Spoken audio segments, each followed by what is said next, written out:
Dobre, takže mi to začalo indikovať, že to nahráva, takže môžeme pokračovať.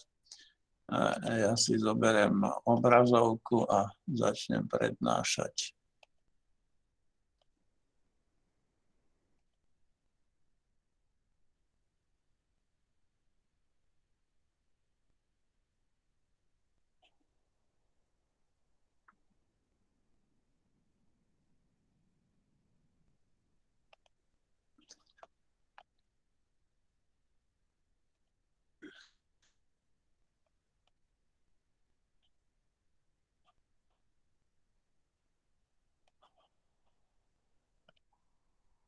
No, takže otázka je, či vidíte tento slajd, elektródový potenciál a Nernstova rovnica pre elektródu.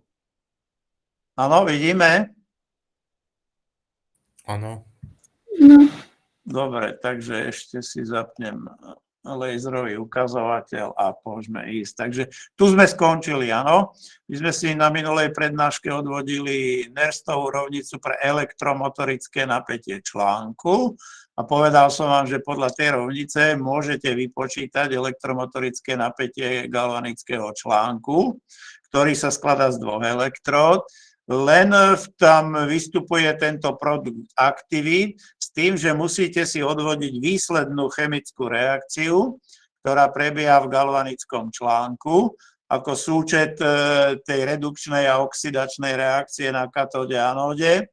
No a potom ich dosadíte sem do tejto rovnice a to sme nazvali, že Nernstova rovnica pre elektromotorické napätie.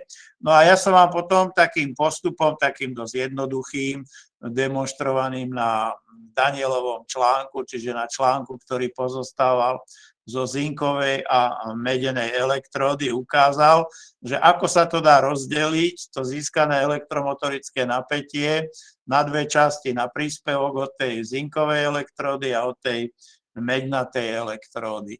Takže som potom skončil s tým, že som doodvodzoval rovnicu, ktorú som nazval Nernstova rovnica pre elektródu, ktorá formálne vyzerá úplne rovnako, len je v tom rozdiel ten, že teraz hovorím o potenciáli alebo o elektródovom potenciáli, ktorý je teda rozený zo štandardného potenciálu elektródy a minus RT lomeno ZF ln a zase úplne rovnaký výraz, produkt aktivít umocnených na stechiometrické koeficienty, len teraz sa tieto aktivity nevzťahujú na tú výslednú chemickú reakciu, ale vzťahujú sa na elektródovú reakciu, čiže na reakciu, elektrochemickú reakciu, ktorá prebieha na tej elektróde. A to je ten rozdiel, ano, že na prvý pohľad tie dve rovnice vyzerajú rovnako, len jedna je ako pre elektromotorické napätie a aktivity, ktoré tam dosadzujete, sú aktivity tej výslednej chemickej reakcie. No a keď robíte potenciál elektródy, tak tam pracujete s rovnicou, elektródovou reakciou a dosadzujete aktivity z tej elektródovej reakcie. No, takže to je jediný rozdiel a povedal som vám teda, že vlastne s každou elektródou je spojená nejaká elektrochemická reakcia, nejaká stechiometria. No a každej elektróde je priradené niečo, čo hovoríme štandardný elektródový potenciál. No a že vlastne v tabuľkách nájdete potom tieto elektródové potenciály. Jednak zoznam elektród s príslušnými elektródovými reakciami a štandardné potenciály elektród. S tým, že som slúbil, že sa ešte pokúsime nejako vysvetliť, že čo sú to vlastne tie štandardné potenciály elektród. No ako ich získame? No a kvôli tomu som tunák naskenoval také niečo, ako uvažujeme pri priraďovaní štandardných potenciálov elektród. Dočítate sa o tom niečo v Atkinsovi 3. diel tej kapitole 29 na strane 177, čo sa volá dynamická elektrochémia. Celý náš problém je v tom, že my nevieme merať elektródový potenciál. Áno, my nevieme zmerať potenciál jednej elektródy, pretože vlastne tým máme len jeden bod toho priestoru, v ktorom meriame potenciál, a potenciál je vždycky nejaký rozdiel medzi dvoma bodmi v priestore. Áno, napríklad na fyzike ste sa to aj učili, že vlastne potenciál je niečo ako voči nekonečnu stanovené. Áno, že prenášam ten náboj z nekonečna do nejakej pozície a získam teda potenciál v tom danom bode. No a keďže ja neviem merať potenciál jednej elektródy, ako tak školomecky by som vás na to naviedol, že je jasné, že nevieme merať potenciál jednej elektrody. Nakoniec nejaké cvička ste na fyzike absolvovali a tam ste merali nejaké potenciály. Áno, a vždycky ste mali dva káble, áno, že vždycky ste museli do toho voltmetra alebo ampermetra dať dva káble, čiže ako keby ste merali nejaký rozdiel medzi dvoma bodmi. No a keď mám ja len jednu elektródu, no tak dobre, mám jeden prívod do toho prístroja, ale teraz čo ten druhý, áno. Takže vlastne ten princíp je, že my nevieme merať teda potenciál jednej elektródy, to znamená, že ani nepoznáme absolútne potenciály elektród, áno, čiže my nevieme, aké sú absolútne potenciály elektród, ale to, čo vieme, je, že keď zostrojíme nejaký galvanický článok, tak vieme dobre zmerať rozdiel potenciálov medzi tými dvoma elektródami.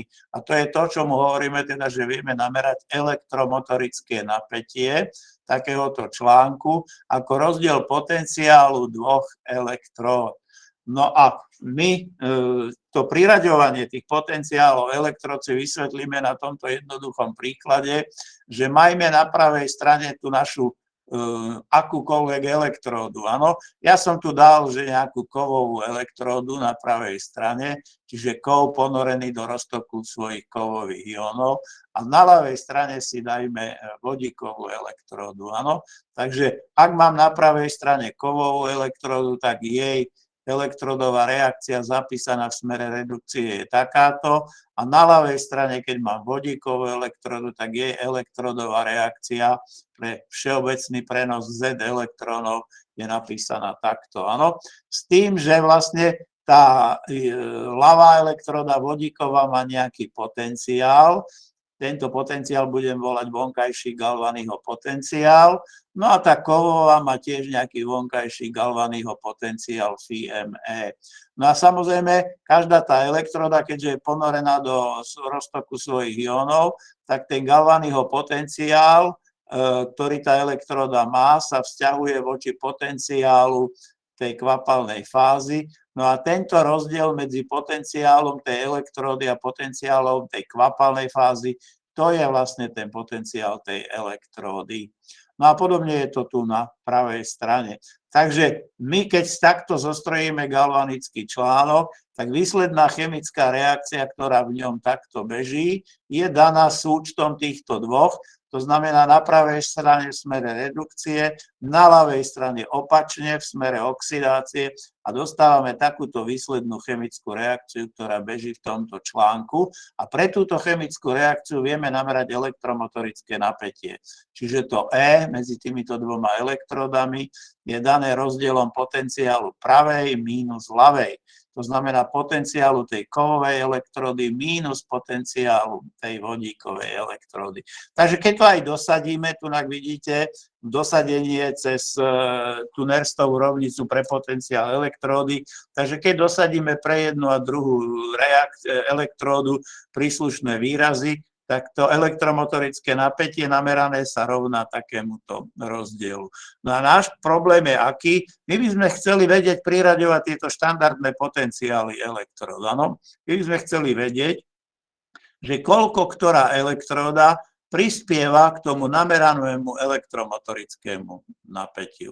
A teda nejakým spôsobom definovať potenciály tých elektród, čiže definovať elektrodové potenciály.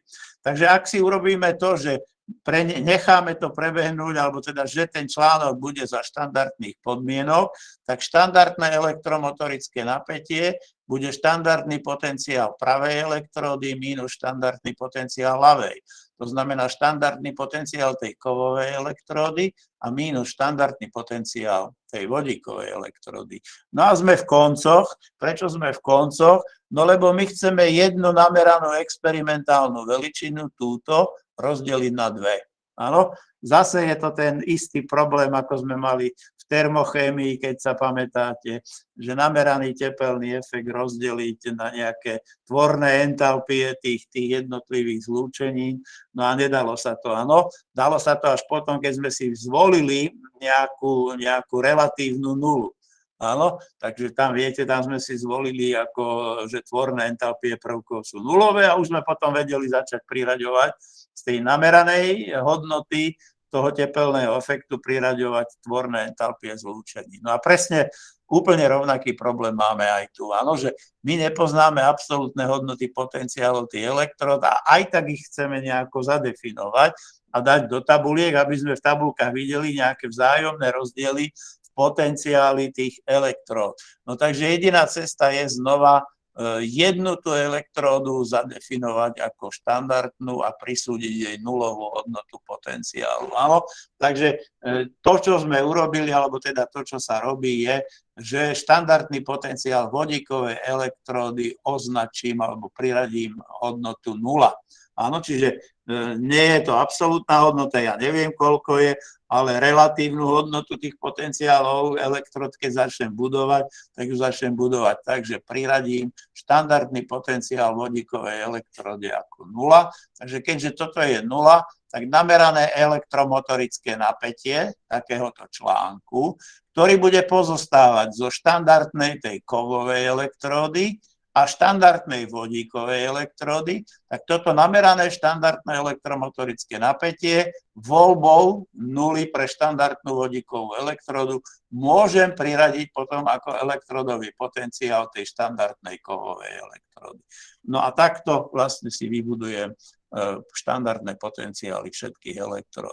Takže vlastne, keď hovorím o štandardnom potenciáli elektród, tak mali by sme vedieť, že vôbec to nie je potenciál elektródy, ale čo to je?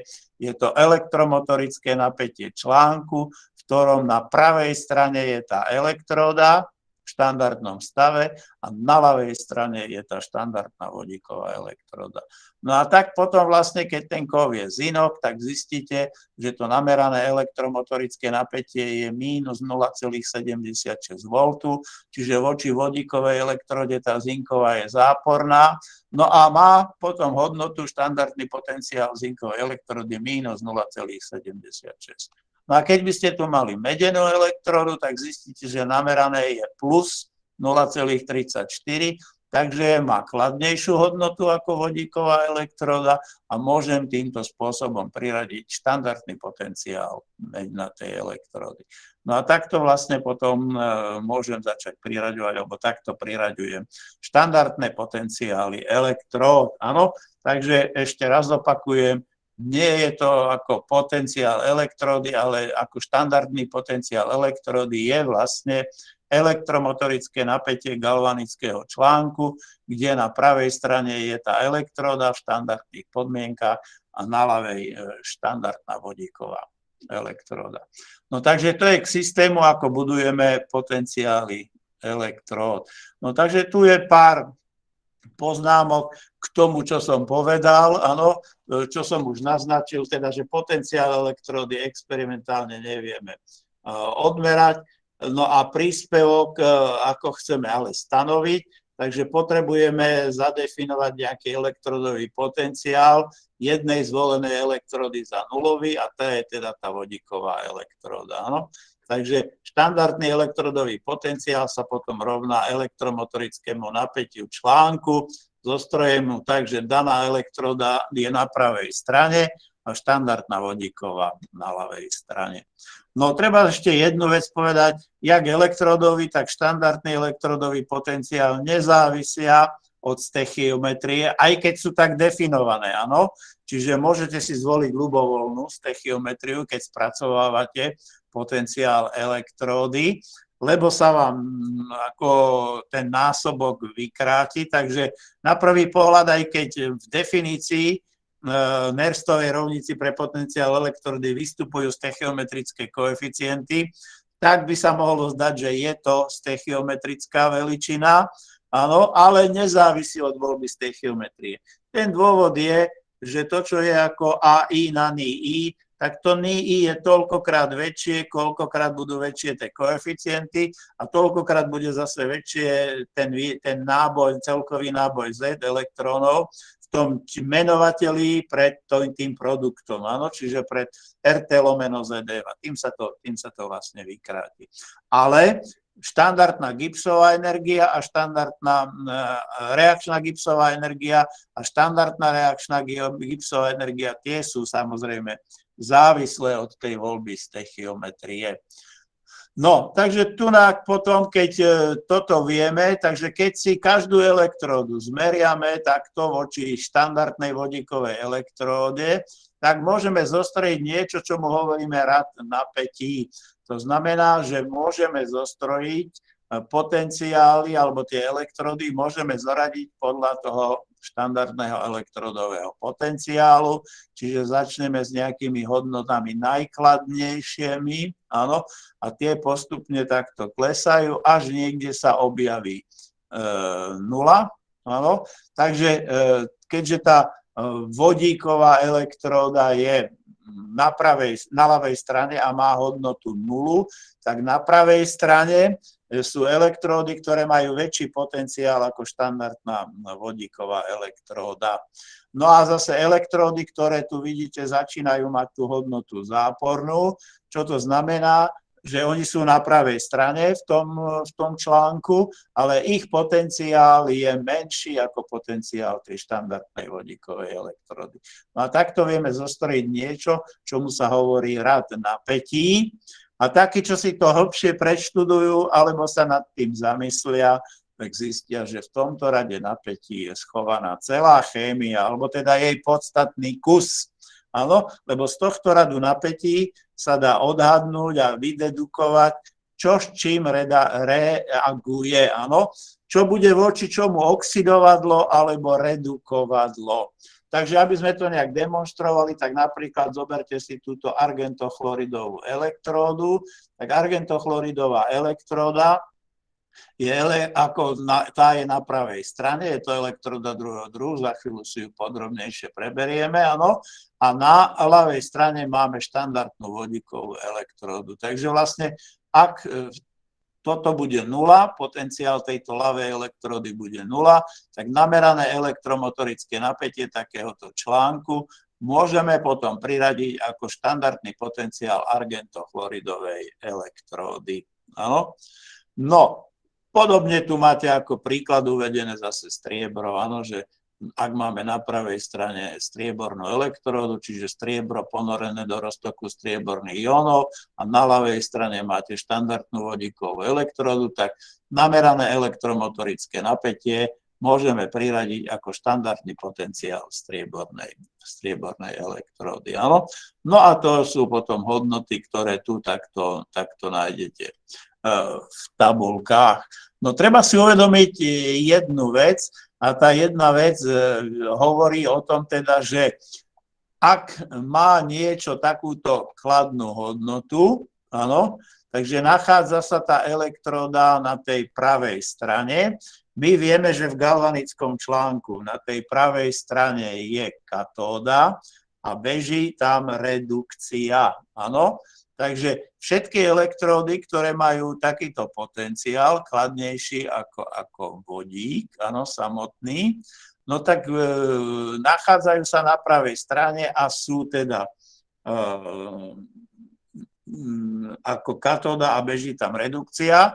No a to znamená, že na druhej strane je vodík, no a vodík je potom anódou a beží na ňom oxidácia. Takže vlastne všetky tieto systémy, ktoré majú takéto vysoké kladné hodnoty, tak sa vlastne veľmi ľahko redukujú, áno. Takže tieto systémy sa redukujú, takže voči tým ostatným systémom, ktoré sú nad nimi, pôsobia ako oxidovadlá, áno. To si treba uvedomiť, že keď je niečo redukovadlom, áno, no tak keď on sa redukuje, tak ten opačný systém, s ktorým interaguje, sa musí oxidovať. No a potom opačne zase, keď si to opačne zoberete, že vám vyjde, že tá elektróda je záporná, áno, čiže to je príklad všetkých týchto elektród, áno. Čiže keď si zoberete, ja neviem, tu takú kadmiovú elektródu alebo aj zinkovú, ste videli, že má mínus 0,76, no tak vlastne ona je síce na pravej strane, ale má nižší potenciál, áno. No takže vlastne, keď má nižší potenciál, no tak ten systém je potom taký, že je síce na pravej strane, ale je zápornou elektródou, áno. No takže taký systém sa ako ľahko oxiduje, áno, a keď sa ľahko oxiduje, tak je potom ako redukovadlo, áno, čiže oxidovadlo, beží tam oxidácia, áno, takže sa oxiduje, no a tým pádom vlastne voči tým ostatným systémom pôsobí ako redukovadlo. A to je vlastne potom ten princíp, že to, čo som povedal, že vy vlastne voči tomu vodíku môžete porovnávať, že ktorý systém sa ako chová voči vodíku, ale samozrejme nie len voči vodíku, ale aj navzájom tie dva systémy proti sebe. To znamená, keď spojíte nejakú ľubovoľnú jednu elektródu s takouto kladnou hodnotou, no a na druhej strane bude takáto elektróda s nejakou takouto hodnotou, no tak táto elektróda potom samozrejme je na ľavej strane, je anódou, takže sa ľahko oxiduje, no a táto je na pravej strane, je katódou, takže sa ľahko redukuje. A tým pádom môžete pre rôzne systémy porovnávať ich vzájomné oxidačno-redukčné vlastnosti. Áno? Takže si treba toto uvedomiť, že keď je niečo ako redukovadlo, áno, samotné redukovadlo, tak vlastne oxiduje tie systémy, s ktorými interaguje a naopak. No a to je potom vlastne, čo ešte tu mám takúto ďalšiu tabuľku, kde chcem demonstrovať to, čo som vám povedal, že čo sa týka voľby z techiometrie, že vlastne štandardný potenciál elektródy, aj keď má vo svojej definícii, alebo teda v tej rovnici, pre potenciál elektródy sú stechiometrické koeficienty, tak potenciál tej elektródy je rovnaký, nech si zvolíte akúkoľvek stechiometriu. Áno, vidíte, že tu máte na riadku zvyčajne nejakú stechiometriu a tu vedľa máte polovičné hodnoty. Áno, takže vidíte, že štandardný potenciál zostáva rovnaký, množstvo vymenených elektrónov sa zmenší na polovičku alebo na tretinu, áno, v takýchto systémoch. Takže potenciál sa nemení, ale to, čo sa logicky zmení, je reakčná Gibbsová energia. Áno, štandardná reakčná Gibbsová energia, lebo tá závisí od toho Z. Takže tu máte naznačené, že napríklad pre takúto fluorovú elektródu potenciál je rovnaký, nech si zvolíte takúto stechiometriu alebo takúto, ale štandardná reakčná Gibbsová energia je potom samozrejme polovičná. Takže to je to, čo som tam pred chvíľou hovoril, že aj keď obidve veličiny sú teoreticky ako stechiometrické, tak štandardný potenciál elektródy nezávisí od voľby stechiometrie a reakčná Gibbsová energia samozrejme závisí. No takže toľko k tomu potenciálu elektród.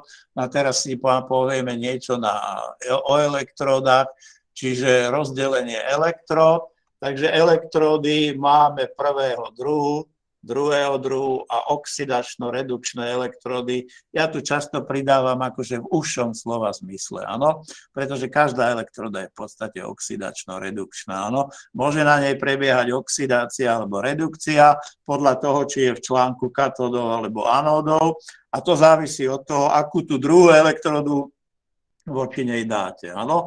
Keď voči nej dáte chladnejšiu elektródu, tak ona je samozrejme zápornejšia, tak je anódou, beží na nej oxidácia. Áno. Ale keď voči nej dáte ešte zápornejšiu elektródu, tak je potom na pravej strane, je katódou a beží na nej redukcia. Áno. Takže to, že či na tej elektróde reálne beží oxidácia alebo redukcia, závisí od toho samozrejme v akej ako inou elektródou je v spojení v galvanickom článku. A ako som povedal a naznačil, my si, čo sa týka ako konvenčne, pre každú elektródu zapisujeme príslušnú elektródovú reakciu v smere redukcie, čiže nejaká oxidovaná forma príjme Z elektrónov a dostávam redukovanú formu. No a čo sa týka toho formálneho rozdelenia, tak tie elektródy prvého druhu sú buď kationové alebo anionové. Tie kationové to sú v podstate všetky kovové plus vodíková elektróda, áno. Tu je, že plynová kationová, v podstate ide o vodíkovú elektródu. No a tie anionové elektródy prvého druhu, to sú vlastne všetky plynové elektródy, áno. Takže plynové, alebo teda jodidová ešte k tomu. No a elektródy druhého druhu, to sú tam sú obvykle dve fázy, áno, ale elektródy druhého druhu, to sú elektródy, kde pribudne tretia fáza, to znamená na ten kov na tom kove sa nachádza málo rozpustná sol tohto kovu, alebo teda kysličník a celé je to ponorené do roztoku, s ktorým tá sol má spoločný anión. Takže to sú elektródy druhého druhu. No a v princípe elektródy oxidačno-redukčné, to sú také elektródy, kde v roztoku sa nachádza oxidovaná a redukovaná forma tej istej látky vedľa seba. No a tá elektródová reakcia spočíva v podstate vo výmene elektrónu medzi tou oxidovanou a redukovanou formou tej látky. No a tá výmena elektrónu sa deje na povrchu tej elektródy, čo obvykle býva platina, áno, kus platiny ponorený do roztoku jónov, kde sa nachádzajú tá istá zlúčenina len v rôznych oxidačných stupňoch. No, takže rýchlo si prebehneme nejaké typy elektród, tak samozrejme logicky najväčšia pozornosť budeme ju vzťahovať k tej vodíkovej elektróde, keďže voči nej máme všetko nastavené. Takže vodíková elektróda a potom samozrejme štandardná vodíková elektróda. V anglickej literatúre ju nájdete pod skratkou SHE. Jej schéma je jasná, keď sa na to pozriete, tak je to vlastne platina. Áno. Tá platina, aby tá elektróda bola dokonale vratná, tak nebýva to obyčajná platina, ale platina, ktorá je pokrytá tzv. Platinovou čerňou. To znamená, aby tá elektródová reakcia, ktorá na tej elektróde prebieha, to je táto tu, aby bola dokonale vratná, alebo teda čo najviac. Áno. Takže je to platina, pokrytá tou platinovou čerňou. Celé je to ponorené v roztoku vodíkových jónov, čiže v nejakom roztoku, povedzme, kyseliny. No a prebublávané to je celé vodíkom. Áno. Takže konštrukčne tá elektroda samozrejme nie je veľmi prívetivá, áno. Takže ani sa veľmi nepoužíva v laboratóriu, samozrejme, kto by tam riskoval nejaké prebublávanie vodíkom. Áno, takže aj keď teda vodíkové autobusy sú teraz populárne, ale vodík je vždy vodík, vieme, že so vzduchom tvorí výbušnú zmes, takže z praktického pohľadu teda nie je, samozrejme sa nepoužíva, ale jej teoretický význam je jasný, áno, pretože voči vodíkovej elektróde, keď si nadefinujem potenciál elektród, tak tie kovy môžem rozdeliť na tie ušľachtilé a neušľachtilé. Áno, teda tie, ktoré sa rozpúšťajú v jednomolárnej kyseline a tie, ktoré nie podľa tej polohy v tom rade elektrochemických potenciálov alebo napätí.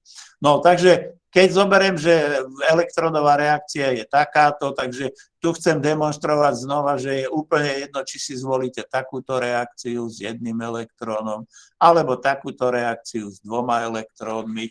Je to úplne jedno, lebo štandardný potenciál tej vodíkovej elektródy je 0, takže potom máte mínus RT lomeno ZF, to je jednička, a produkt aktivít. Takže vidíte vodík na jednu polovicu a domenovateľa aktivita H plus jónov. Takže keď si to rozdelíte na dva členy, tak máte takto ten výraz. No a tu, keď si to takto zvolíte, tak tu sa vám objaví dvojka ZF, áno. No ale potom aktivita plynného vodíka je na prvú a aktivita H plus jónov je na druhú, áno. Takže zase, keď si to rozdelíte na dva členy, tak vidíte, tu táto dvojka s touto sa dá skrátiť a vidíte, že či ste si to odvádzali z takejto stechiometrie alebo z takejto, potenciál elektrody vám vyjde vždycky rovnaký vzťah. No a čo sa týka tej štandardnej vodíkovej elektródy, no tak vidíte, že potenciál elektródy závisí od aktivity vodíkových iónov, čo je v zmysle štandardného stavu 1, ako sme si to definovali, je to tlak vodíka lomeno štandardný tlak, to je tých 101 325. No a aktivita vodíkových iónov vystupuje tu, čo je vlastne koncentrácia krát aktivitný koeficient a lomeno štandardná koncentrácia. No? Čiže tam volíme obvykle teda štandardný stav, ten 8 alebo 9, či už molárny s B alebo molálny s C, áno. Takže molárny s C a molálny s B, či už molalitu alebo molaritu. No v každom prípade je jasné, že potenciál vodíkovej elektrody závisí od pH. Áno. Keď by sme aj zvolili, že budeme prebublávať tú elektródu s tlakom 101 325, tak logicky táto aktivita je 1 a tento člen vypadne, áno, a ostane nám len tento člen a keď tam dosadíte pH, tak vidíte, že potenciál tej elektródy vodíkovej závisí od pH. No, na ďalšom slajde je potom demonštrácia toho, ako závisí ten potenciál elektródy od pH. Vidíte, že je to lineárna rovnica. No a potom zase naopak, keď je konštantné pH, tak ako závisí od tlaku vodíka. No, takže keď zvyšujete tlak vodíka, tak samozrejme sa mení aj potenciál tej elektródy. Takže keď budete mať v príklade nejakom, alebo čo budete riešiť vodíkovú elektródu, tak si samozrejme treba dať pozor. Áno, že aký máte zadaný tlak. Obvykle býva to P ako P štandardné a tento člen potom môžete vyhodiť, ale nemusí to tak byť. Takže potenciál vodíkovej elektrody je závislý od pH a od tlaku vodíka. No, to isté tu vidíte pre elektródu ako chlorovú, čiže plynová aniónová elektróda prvého druhu.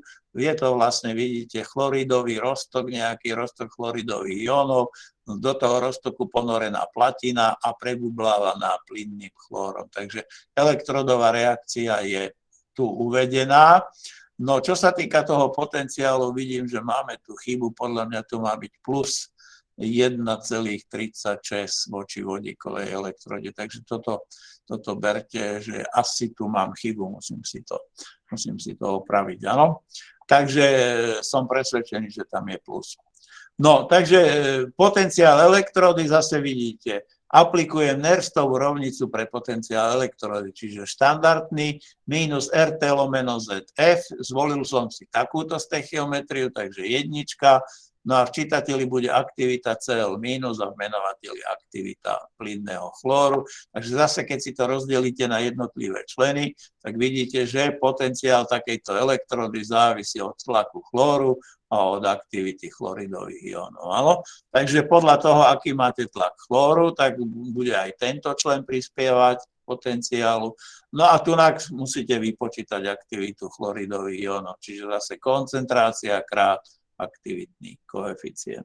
No, takže to sú aniónové elektródy prvého druhu. Samozrejme, sem platí bromová elektróda a takisto jodidová elektróda. No. Len tam je solidus, samozrejme. Áno, u bromu ešte môžete takto pracovať, áno, ale u jodu by bol solidus.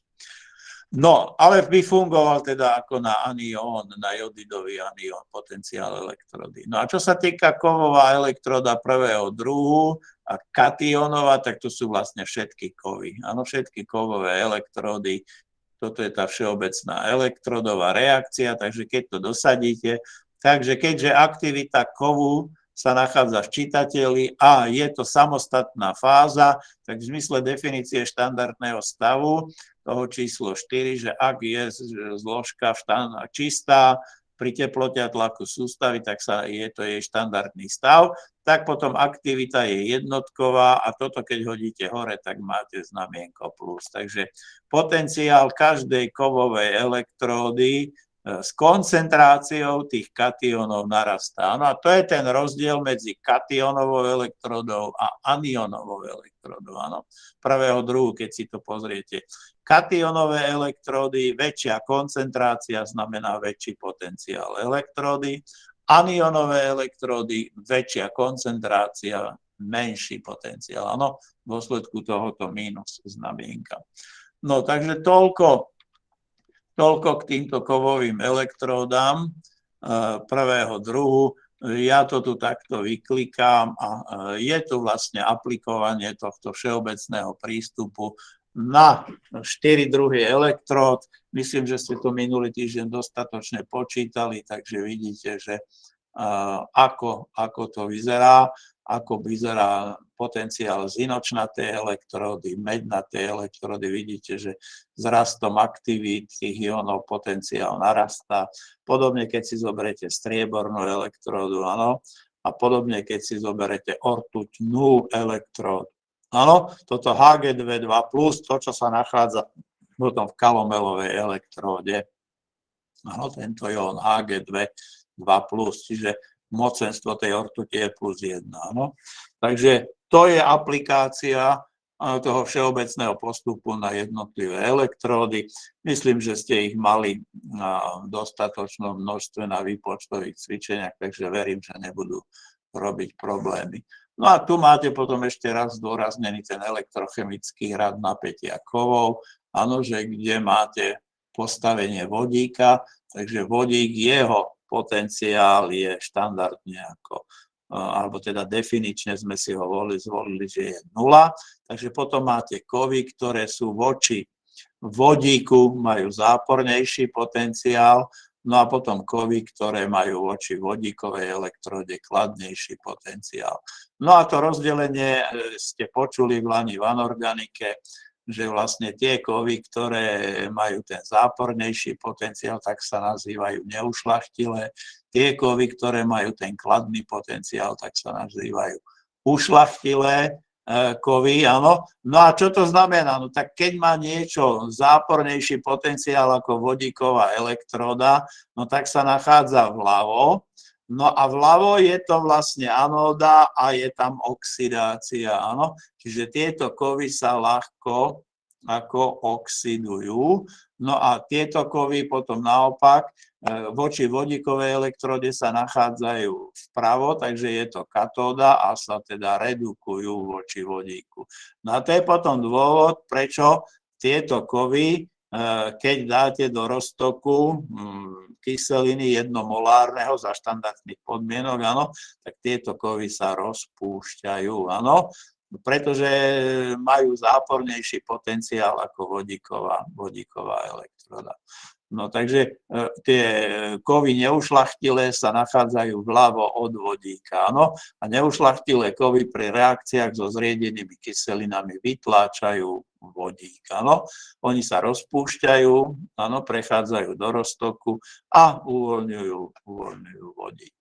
No a naopak zase tieto kovy, to funguje opačne, tieto keď dáte do tých zriedených roztokov z kyselín, tak tieto samozrejme sa nazývajú ušľachtilé, no a tieto potom nevytláčajú ako vodík z takéhoto roztoku.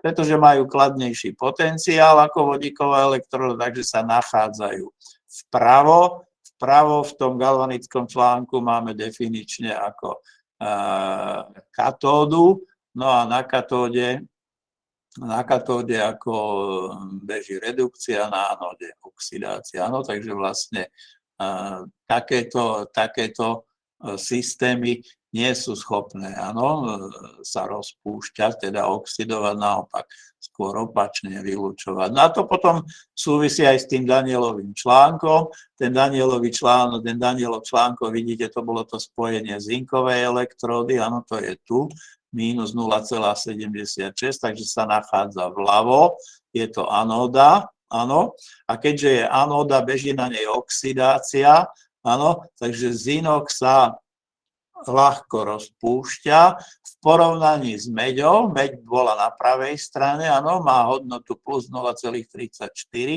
takže je katódou a na nej beží redukcia, áno. Takže preto som vám ukázal v tom Danielovom článku na minulej prednáške, že ktorá reakcia pobeží samovolne, áno.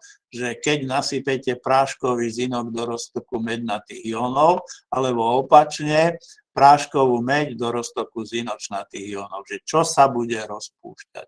No a z tejto vidíte, že teda zinok sa bude rozpúšťať, áno, pretože je anódou, tak sa oxiduje, takže tá reakcia beží v skutočnosti v článku opačne. No a meď, keďže je katódou, tak sa bude redukovať. Takže naozaj, keď do roztoku modrej skalice nasypete práškový zinok, tak sa vám začne v tom roztoku vylučovať meď.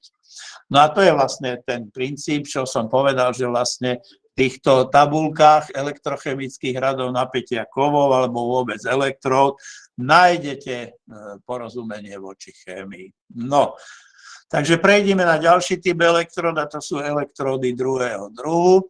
Takže elektróda druhého druhu je tu zadefinované, je to obvykle kov, pokrytý vrstvou svojej málo rozpustnej soli, kysličníka hydroxidu, alebo teda ponorený do roztoku elektrolytu, ktorý má spoločný anión s touto málo rozpustnou solou. No, takže v podstate máme systém, kde máme málo rozpustnú sol, takže málo rozpustnú sol, pre ňu si vieme napísať disociačnú rovnicu a v zmysle toho, čo sme mali, heterogénne rovnováhy v takýchto systémoch, tak vieme definovať súčin rozpustnosti pre takúto sol. Takže z tejto soli si vieme vyjadriť aktivitu tých kovových jónov, áno. No a keď zoberieme tieto kovové jóny, ktoré takto vzniknú tou disociáciou soli, tak keď zoberieme k tomu Z elektrónov, tak potom môžeme mať elektródu prvého druhu, príslušnú kovovú elektródu prvého druhu, ako katióny reagujú s elektródmi a vzniká ten kov samotný, áno. Čiže je to tá istá rovnica, aká bola pred chvíľou, len je prenásobená tým Ni plus, áno. Je jasné, že toto Z je súčinom Ni plus krát Z plus, áno, to si treba uvedomiť, ten počet potrebných elektrónov na to, aby sa vylúčilo Ni plus katiónov s nábojom Z plus. No ale čo je pointa? Pointa je v tom, že samozrejme toto je elektróda prvého druhu a je charakterizovaná potenciálom elektródy prvého druhu, tej katiónovej, ako sme ju mali pred chvíľou. No ale keď tieto dve rovnice spočítame, tak dostaneme niečo, čomu hovoríme, že je to elektródová reakcia tej elektródy druhého druhu. Áno, čiže súčtom týchto dvoch rovníc dostanete túto výslednú rovnicu.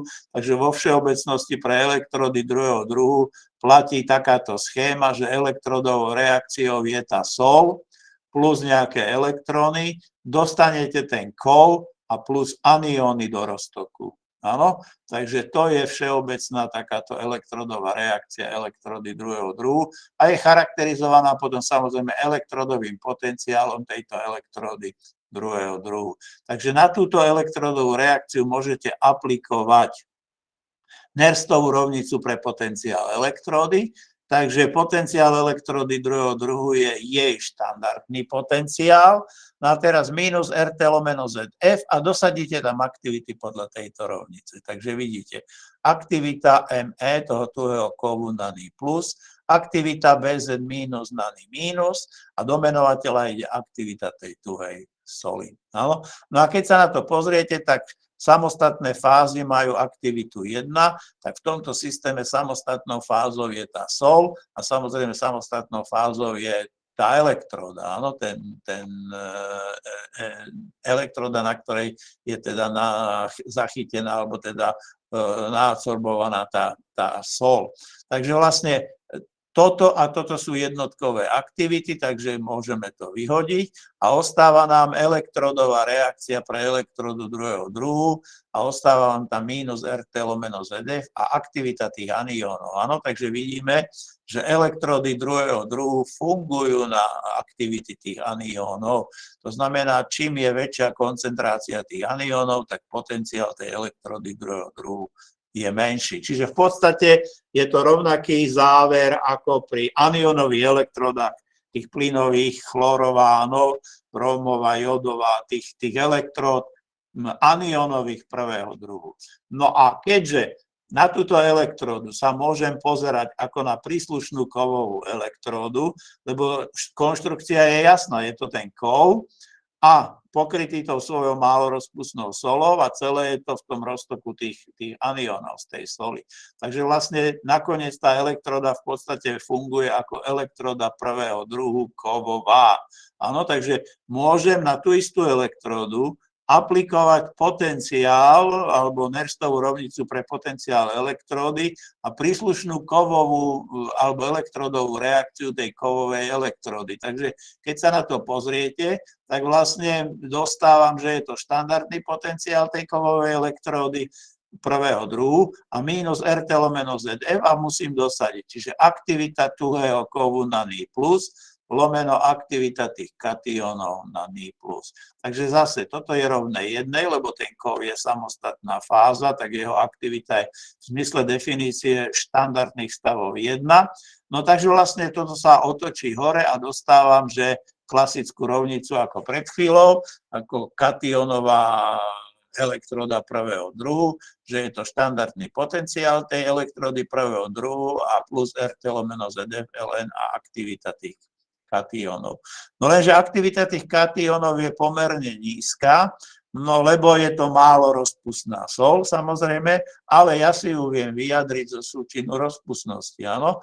Takže keď sem odtiaľto zo súčinu rozpustnosti dosadím vyjadrenie aktivity tých kationov a rozdelím to na dva členy, takže dostávam tieto dva výrazy a v podstate, keď ja označím tento výraz, tieto prvé dva členy spolu, ako štandardný potenciál tej elektródy druhého druhu, tak dostávam vyjadrenie potenciálu tej elektródy v tomto tvare.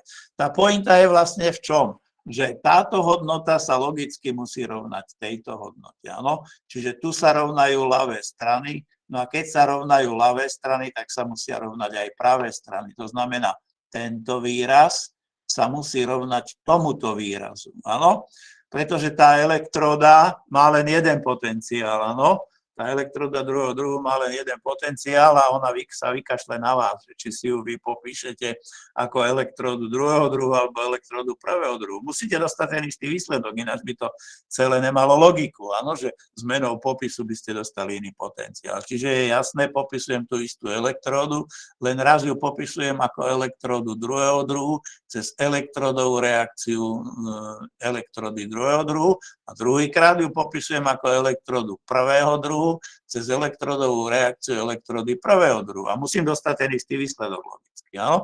A tým pádom vlastne, keď porovnáte tieto dva výsledky alebo tieto dve odvodenia, tak je jasné, že tento člen tunák sa musí rovnať tomuto štandardnému potenciálu elektródy druhého druhu. Takže dostávame to, čo sme sa minule na konci prednášky tu diskutovali, áno, že medzi potenciálom, štandardným potenciálom elektródy druhého druhu, štandardným potenciálom príslušnej kovovej elektrody prvého druhu a súčinom rozpustnosti tej málorozpustnej soli je takýto spoločný vzťah. Áno? Čiže tieto tri veličiny sú navzájom spojené týmto vzťahom. Teda, že potenciál elektrody druhého druhu je potenciál štandardný prvého druhu a plus RT lomeno ZF ln súčin rozpustnosti. Nakoniec, takí, čo majú radi matematiku, tak asi tušia, že viete, no keď máte tri rovnice, áno, a sú navzájom lineárne závislé, áno, sú nejakým spôsobom spojené, tak je jasné, že keďže to sme si ukázali tu, áno, že tieto dve rovnice nám dajú túto tretiu rovnicu, áno, a keď každá tá rovnica je charakterizovaná nejakým výrazom, nejakým konštatom, tak je jasné, že tieto tri veličiny musia byť nejakým spôsobom spojené. Áno? Takže to je akoby taký ten pohľad matematický na to, že je logické, keď tá tretia rovnica je kombináciou týchto dvoch, tak je jasné, že aj ten štandardný potenciál tej elektrody je nejakou kombináciou tých dvoch, áno, čiže štandardného potenciálu prvého druhu a súčinu rozpustnosti. No takže toľko na vysvetlenie a zase to možno už rýchlejšie prebehnem klasiku. Klasika je chloridostrieborná elektróda, ale môže byť chloridobromová, argentobromová, alebo teda argentobromidová, bromová, alebo teda bromostrieborná, áno, čiže alebo potom jodidostrieborná, áno, takže je to úplne rovnaké. Keď by ste si tu chlór nahradili bromom alebo jódom, tak by ste si odvodili úplne rovnaké rovnice. Áno, takže tunak máte znázornený ten myšlienkový postup, ktorý sme si takto všeobecne na minulom slajde ukázali, len tunak je to aplikované na takúto elektródu, čiže striebro pokryté málo rozpustnou solou, to je AgCl a celé je to v roztoku chloridových iónov. Áno? Takže môžete to popísať ako elektródu druhého druhu, to máte tu. Áno, sol plus elektrón, dostávam kol plus anión. Áno. Takže zase, keď si napíšete Nerstovú rovnicu pre túto elektrodovú reakciu, tak odvodíte tento vzťah a platí to, že potenciál tej elektródy je závislý od aktivity tých aniónov. No a zase môžem si zadefinovať súčin rozpustnosti pre tú málo rozpustnú sol a môžem sa na tú elektródu pozerať ako na príslušnú kovovú elektródu striebornú, áno, čiže ako striebro ponorené do roztoku strieborných iónov. Čo nakoniec tam je, áno, je tam striebro ponorené do roztoku do toho roztoku príslušného, kde samozrejme dominujú chloridy, áno, ale koncentrácia strieborných iónov tam nejaká je. To, že je ich veľmi nízka, to je druhá vec, áno, ale koncentrácia strieborných iónov tam je, žiaľ nízka, vidíte, rádovo asi 10 na minus 5, áno, takže vlastne môžem sa na to dívať ako na striebornú elektródu ponorenú do veľmi nízkej koncentrácie strieborných iónov. Takže zase, keď si odvodíte príslušný potenciál tejto elektródy striebornej prvého druhu, tak dostanete toto vyjadrenie. No a logicky toto vyjadrenie musí byť rovnaké ako toto vyjadrenie. Áno, lebo je to tá istá elektróda, nemôže to byť ako nerovnáca. Takže keď porovnáte toto s týmto, tak aktivita chloridových iónov sa vykráti a ostáva vám, že štandardný potenciál tej elektródy druhého druhu je rovný tomuto súčtu. Čiže zase prvého druhu a plus RT lomeno FLN súčin rozpustnosti. No a ďalšia vec, ktorú je, tak toto je dôležité. Tunak máte teda kalomelovú elektródu, čiže elektródu druhého druhu, ktorá je teda praktická, veľmi užitočná, ktorú veľmi často používame ako referenčnú elektródu v laboratóriu a voči ktorej meriame potenciály iných elektród, áno, čiže ona ako keby logicky by sme však voči vodíkovej by sme to mali, ale kto by robil s vodíkovou elektródou? Áno? Takže toto je elektróda, ktorá je konštrukčne veľmi jednoduchá, to znamená, potrebujete mať nejakú kvapalnú ortuť, na tej kvapalnej ortuti potrebujete mať ten kalomel, čiže ortuť na povrchu, ktorej je Hg2Cl2. No a celé to musí byť v roztoku chloridových iónov, takže tu máte roztok KCl. Takže to je vlastne tá konštrukcia, keď sa to takto zapíše do jedného riadku, takže ortuť pokrytá svojou málo rozpustnou solou a celé je to v roztoku chloridových iónov. Takže keď si napíšete príslušnú elektrodovú reakciu, a tu je toto zaujímavé, áno, že to Hg2, 2+, áno, disociuje, takže keď to príjme dva elektróny, tak sa vám objaví sa vám kvapalná ortuť, no a dva chloridy. No takže vlastne, keď si napíšete potenciál elektródy, tak zase zistíte, že potenciál kalomelovej elektródy závisí od koncentrácie chloridových iónov. Áno. No a čím je väčšia koncentrácia chloridových iónov v tomto roztoku tu, áno, tak tým pádom ten potenciál kalomelovej elektródy je nižší. No a postupom, ktorý by ste si použili, by ste si odvodili, že vzťah medzi štandardným potenciálom kalomelovej elektródy, štandardným potenciálom tej ortuťnej elektródy a súčinom rozpustnosti je tento. Áno? Čiže dali by ste si tam tú rovnicu Hg2 plus 2 elektróny a dostávam 2x Hg2 liquidus. Takže keby ste si to odvodili, ten potenciál elektródy tým postupom, čo ste mali pred chvíľou, tak tak dostanete tento vzťah. No, takže táto kalomelová elektroda je teda často používaná, takže to, čo potrebujeme obvykle vedieť, je, keď sme v laboratóriu, aký je jej potenciál. Takže vidíte, prvý problém, jej potenciál závisí od aktivity chloridových jónov. A keďže ju chceme používať ako referenčnú, tak logicky od referenčnej elektrody prvé, čo vyžadujeme, aby sa jej potenciál nemenil. Áno? No takže, aby sa nemenil, tak potrebujeme, vidíte, mať konštantnú koncentráciu chloridových jónov. A ako najlepšie zabezpečíte konštantnú koncentráciu chloridových jónov? Áno? Lebo tie kalomelové elektrody môžete sa stretnúť, že sú nasýtené, sú jednomolárne, sú decimolárne a podobne. Áno? Ale z hľadiska praktického, keď ju chcem používať ako referenčnú elektrodu a aby mala konštantný potenciál, to znamená, aby sa mi nemenila aktivita chloridových jónov, tak je jasné, že aký roztok sa dá najľahšie udržovať, kde má byť konštantná koncentrácia. No tak určite nie jednomolárny, áno. Tam sa vám vyparí trochu vody z priestoru tej elektrody a už tá koncentrácia nebude jednomolárna, áno. Takže je jasné, že najľahšie sa konštantná koncentrácia udržuje v nasýtenom roztoku. Takže keď si tu dáme nasýtený roztok KCl, no tak tam bude konštantná koncentrácia zodpovedajúca nasýtenému roztoku toho KCl pri danej teplote. Áno? Pretože keď sa aj nejaká voda vyparí, áno, cez tento otvor ten plniaci na ten roztok, áno, no tak nič sa nestane. Vykryštalizuje trochu viac KCl, ale koncentrácia zostane konštantná. No a preto vlastne používame ako elektrodu, voči ktorej meriame v laboratóriu, je to nasýtená kalomelová elektroda. A jej potenciál potom sa dá vyjadriť ako funkcia teploty. No takže to je ku kalomelovej elektróde a teda prečo ju používame a prečo práve nasýtenú. Áno? Lebo sa udržuje tá konštantná koncentrácia chloridových jónov. No ďalší typ elektródy je antimonová elektróda.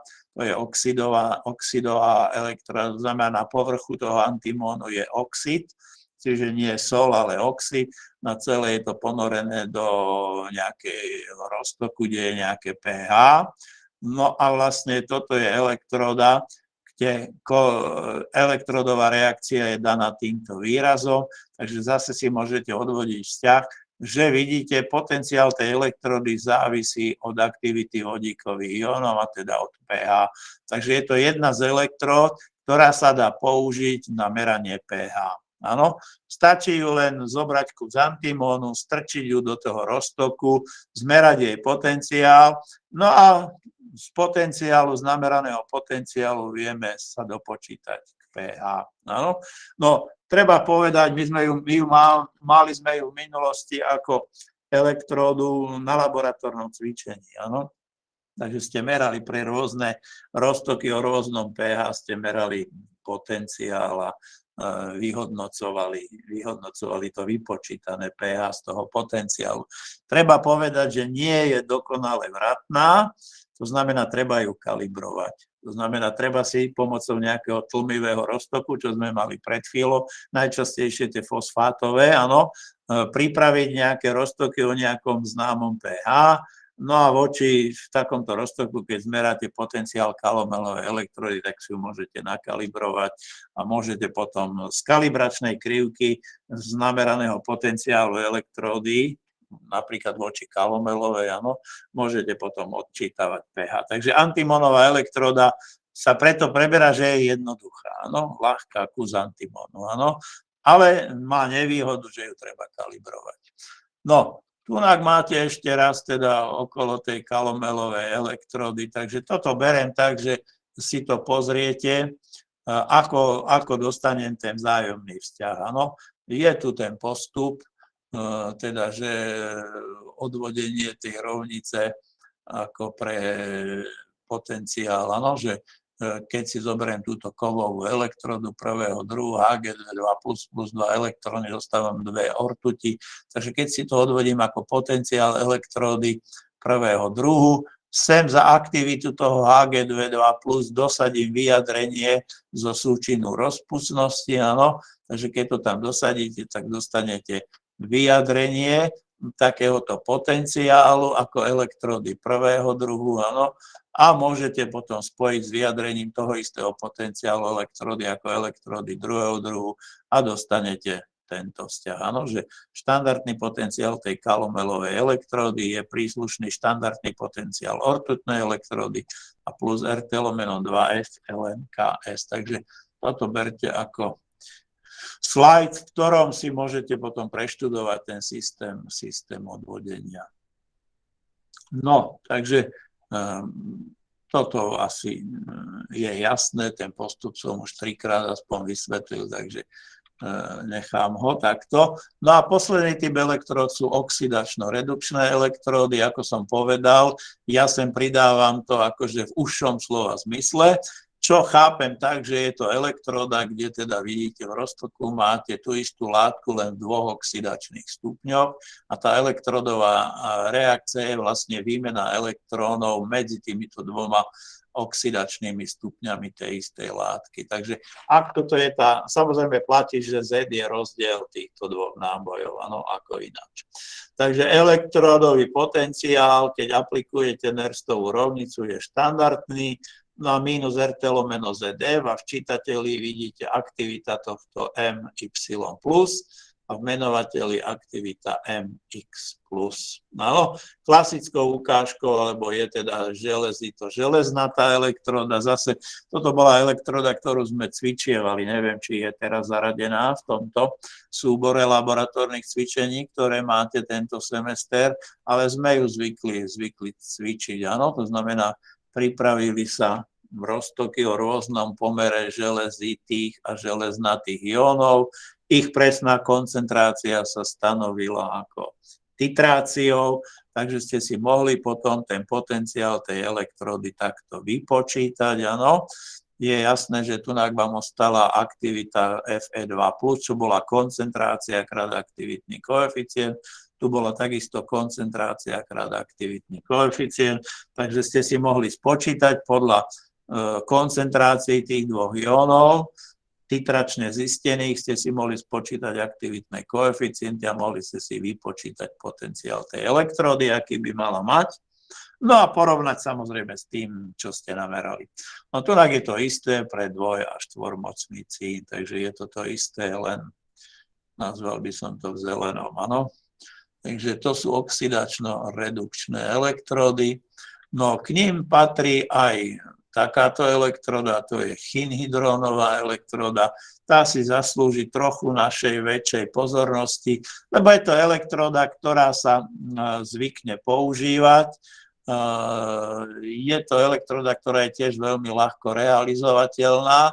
Volá sa chinhydrónová, tá skratka je HH a chinhydrón je ekvimolárna zmes chinónu a hydrochinónu. Áno. Toto je chinón, to je oxidovaná forma tej látky a toto je hydrochinón, to je redukovaná forma tej látky. Takže elektrodová reakcia je, že oxidovaná forma, to znamená chinón, príjme 2 elektróny, samozrejme s 2 vodíkmi a dostávam redukovanú formu tej látky a to je hydrochinón. Áno. No a keď toto je tá elektródová reakcia, tak môžem začať odvádzať potenciál elektródy, takže vidíte štandardný potenciál minus RT lomeno 2F.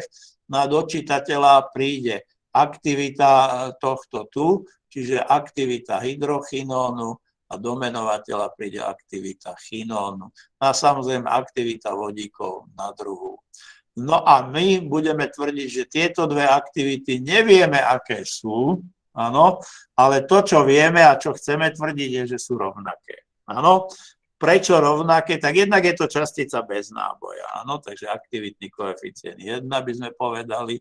No a keďže je to ekvimolárna zmes, tak logicky z jednej molekuly chinhydrónu vznikne jedna molekula hydrochinónu a jedna molekula chinónu. Takže naozaj vznikajú v pomere 1:1, takže naozaj môžeme tvrdiť, že tieto dve aktivity síce nevieme, aké sú, ale sú rovnaké. Áno, takže tým pádom vypadnú a ostáva vám závislosť potenciálu tej elektródy od vodíkových iónov, takže vidíte, platí tam v podstate podobná rovnica, čo sa týka závislosti od H plus ionov ako u vodíkovej elektródy. Áno, čiže akoby kationová, od koncentrácie kationov H plus ionov, áno, čiže väčšia koncentrácia, väčší potenciál.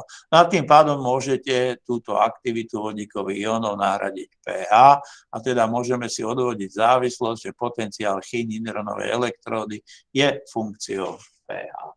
No takže môžeme ju používať ako na meranie pH. Tá pointa je v tom, že ju možno použiť len do pH v kyslých prostrediach, áno, do pH nižších ako 8. Ja som to zabudol zdôrazniť, aj tá antimonová elektroda dobre funguje tak do pH 8. Problém je, že tu je to napísané, v zásaditých roztokoch ten chinhydrón disociuje vo väčšej miere, áno, a potom už sa to nedá použiť, tá elektroda. Respektíve namerané hodnoty sa odchyľujú. No, takže je ten chinhydrón, ak sa k tomu dostanete zase na laboratórnych cvičeniach, tak to je taký čierny, akoby skoro prášok, až tmavo hnedý alebo až čierny prášok, áno, ktorý, keď budete dávať do roztoku, v ktorom chcete merať pH, tak stačí na špičku noža, áno, ako v kuchyni, keď dávate pri varení na špičku noža. Nemá zmysel tam dávať veľa, lebo potom budete vidieť, že vám to po povrchu pláva. On není moc rozpustný, áno? On je len trošku rozpustný a tá malá rozpustnosť stačí na to, aby tam vzniklo tá ekvimolárna zmes chinónu a hydrochínónu. Takže pokým s tým budete robiť, tak naozaj stačí veľmi, veľmi málo na špičku noža dať do systému.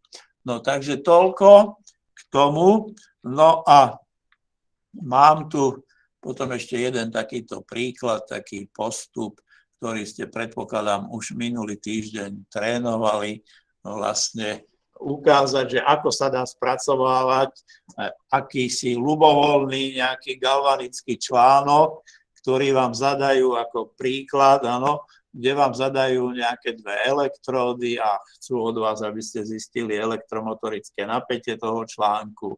Áno, takže ten postup je tu naznačený, ja som to tu naznačil, alebo teda vidíte, toto je vlastne galvanický článok, kde na jednej strane je klasická chlorová elektróda, áno, tu vidíte ten potenciál plus 1,36 V, áno, to, čo som sa tam opravoval, že to mínus tam nemá byť, áno.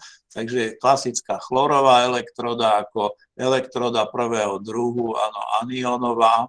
No a na tejto strane máte elektródu druhého druhu, strieborno-chromná, áno, čiže striebro pokryté týmto chroman strieborný, áno, a v roztoku chromanových takýchto iónov, áno. Takže vlastne, keď si to idete spracovávať, tak by ste si mali pozrieť obidve tie elektródy, čiže pravá elektróda v tabulkách má takúto elektródovú reakciu a toto je jej štandardný potenciál. Ľavá elektróda má takúto elektródovú reakciu, obidve konvenčne v tabulkách napísané v smere redukcie a štandardný potenciál takto, áno. Už na prvý pohľad vidíte, že je to taký malý chyták. Vpravo je elektróda, ktorá je kladnejšia a vľavo elektróda, ktorá je zápornejšia už podľa tých štandardných potenciálov. Ale to nevadí, áno. Náš formálny prístup je pravá mínus ľavá, áno.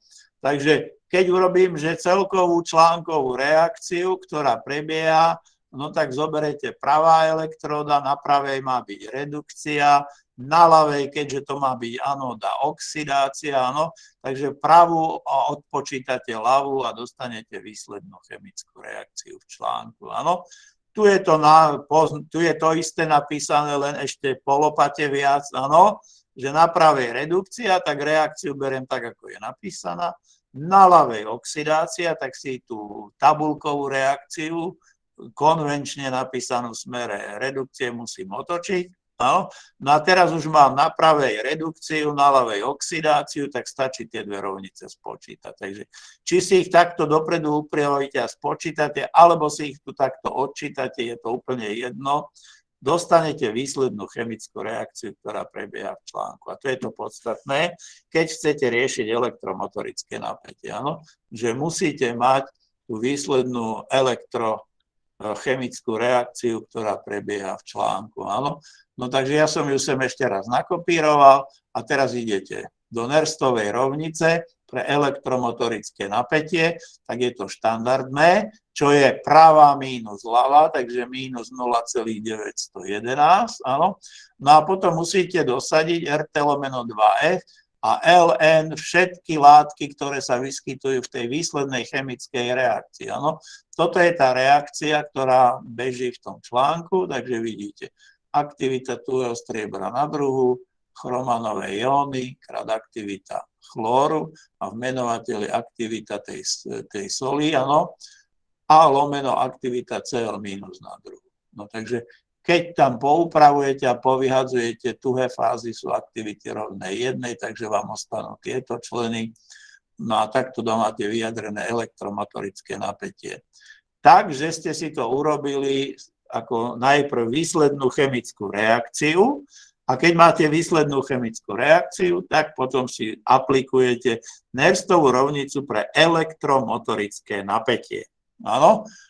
No, takže pre ten výpočet by ste museli zistiť tieto aktivity. Áno? Aktivity týchto jónov, čiže koncentrácia krát aktivitné koeficienty, čiže museli by ste vypočítať jónové sily a z Debye-Hickla nejakého vypočítať aktivitné koeficienty. No a aktivita plynného chlóru bude samozrejme tlak lomeno štandard. No takže to je jeden prístup, ako zistiť elektromotorické napätie. No a druhý prístup je tu. Neviem, ako sa naučíte počítať, ako sa s tým, ako zžijete.